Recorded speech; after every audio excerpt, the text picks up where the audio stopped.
Nauwi sa armadong bakbakan ng umano'y pagtatana ng anak ng isang MILF commander at kapatid ng isang barangay chairman sa barangay Sapakan, Mamasapano, Maguindanao del Sur, Biyernes ng hapon, Agosto 1. Ayon sa ulat ni Lieutenant Colonel Roden Orbon, tagapagsalita ng 6th Infantry Division, nagsimula ang palitan ng putok bandang 1:35 ng hapon sa pagitan ng grupo ni Sucor Giamalon, miyembro ng 106th Base Command ng MILF Bangsamoro Islamic Armed Forces at grupo ni punong barangay Muhammad Tatak. Lumilitaw sa investigasyon na matagal nang may hidwaan ang dalawang grupo at lalong tumindi ito matapos ang di umano'y pagtatanan ng anak ni Giamalon at kapatid ni Chairman Tatak. Umabot sa halos 2 oras ang palitan ng bala bago ito tuluyang napahinto. Wala namang naiulat na nasugatan o nasawi sa naturang bakbakan. Sa kabila ng tensyon, kinumpirma ni Lieutenant Colonel John Ligada, commanding officer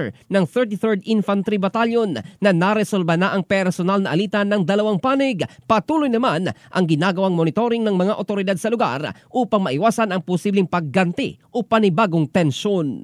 In the heart of changing lives, ito si Jofrel Candado ng Brigada News Philippines, the Music and News Authority.